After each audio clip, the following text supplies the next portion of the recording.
ભારત ખેતી પ્રધાન દેશ છે।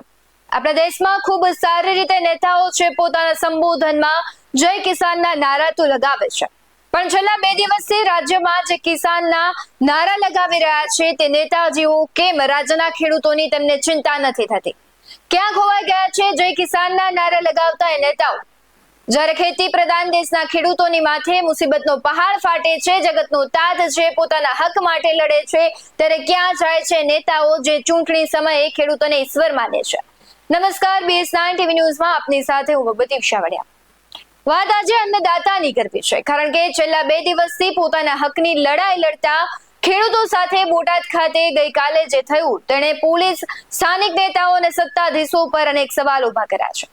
આખી ઘટના સમજીએ તો 10 તારીખથી બોટાદ માર્કેટિંગ યાર્ડ ખાતે આમ આદમી પાર્ટીના કિસાન નેતા રાજુ કરપડાની આગેવાનીમાં કરદા પ્રથાને લઈને આંદોલન શરૂ થયું, જે અંતર્ગત રાત્રિના 3 વાગ્યા આસપાસ રાજુ કરપડાની અટકાયત કરવામાં આવી। ત્યારબાદ આપના નેતાઓ દ્વારા બોટાદ ખાતે મહાપંચાયત કરવાનું નક્કી કરાયું અને ગઈકાલે મહાપંચાયત હળદળ ગામ ખાતે યોજવાનું નક્કી કરાયું, પણ મહાપંચાયત યોજાય પહેલા જ આપના ઈશુદાન ગઢવી સહિતના જે નેતાઓ છે તેમની પણ અટકાયત કરવામાં આવી।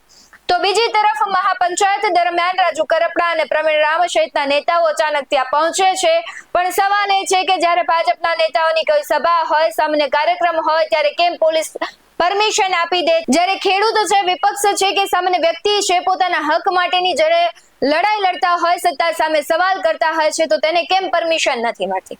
અને વાત આટલી નથી, અવાજ ઉઠાવે છે સામાન્ય વ્યક્તિ હોય, વિપક્ષ હોય, ખેડૂત હોય કે કોઈ પણ હોય, તો તેમને દબાવવાનો પ્રયાસ કેમ થાય છે?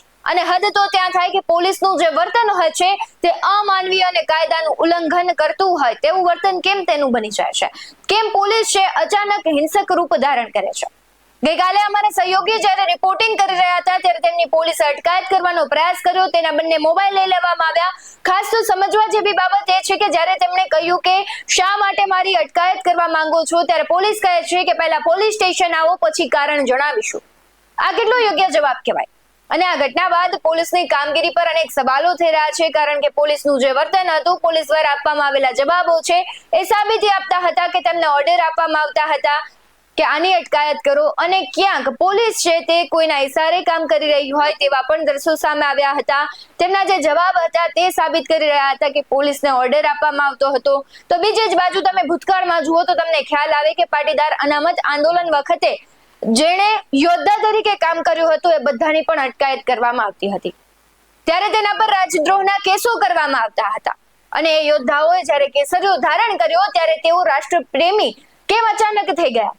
આનો સીધો મતલબ એ થાય છે કે ભાજપમાં જોડાઈ જાવ તો તમારા ગુના અને કેસ બધા જ પૂરા થઈ જાય અને તમે તમારા પર પવિત્રતા, પ્રામાણિકતા અને દેશપ્રેમની તે લોકો વરખ ચડાવી જાય છે। બોટાદ કરદા આંદોલન બાદ એટલું તો સાબિત થઈ ગયું છે કે આજથી 10 વર્ષ પહેલા અને આજે પણ ખેડૂતોની હાલત એ છે, જે ખેડૂતોનો અવાજ બનવાનો પ્રયાસ કરે છે તેને પણ દબાવવાનો પ્રયાસ કરવામાં આવે છે। આવું અનેક વખત થઈ ગયું છે અને આ આંદોલનમાં પણ એ જ જોવા મળ્યું।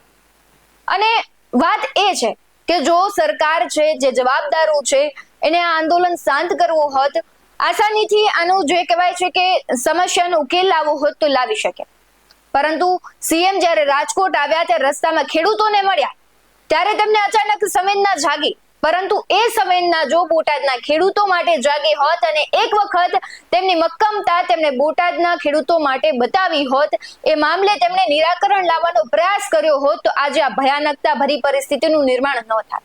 આ બધું થઈ રહ્યું છે ત્યારે ન માત્ર સીએમ પણ ત્યાંના સ્થાનિક ધારાસભ્ય પણ ક્યાંક મૌન સેવીને બેઠા છે। ધારે તો એ લોકો આટલી હદે પરિસ્થિતિ વણસતા બચાવી શકત, પણ અફસોસની વાત એ છે કે તેમની ભૂમિકા માત્ર કાગળ પર જ રહી ગઈ છે। આવી અનેક ઘટનાઓ દેશ અને રાજ્યમાં બને છે, જે જનતાનો અવાજ બને છે તેને હેરાનગતિનો સામનો કરવો પડે છે, અને સત્તામાં બેસેલાની ભક્તિ કરનારને લીલા લહેર। હર્ષભાઈ જોજો, આ છે તમારું ગુજરાત। રાઘવજીભાઈ તમને પણ જોજો, કારણ કે આ છે તમારા ખેડૂતો। તમે બધા ખેડૂતો અને ગુજરાત સુરક્ષિતની વાતો તો કરો છો, પરંતુ આ ઘટનાઓ જવાબ આપે છે કે ક્યાં છે ખેડૂતના નેતા, ક્યાં છે સરકારની ખેડૂતો માટેની સંવેદના, ક્યાં છે સુરક્ષિત ગુજરાતના બણગા ફૂંકતા એ લોકો?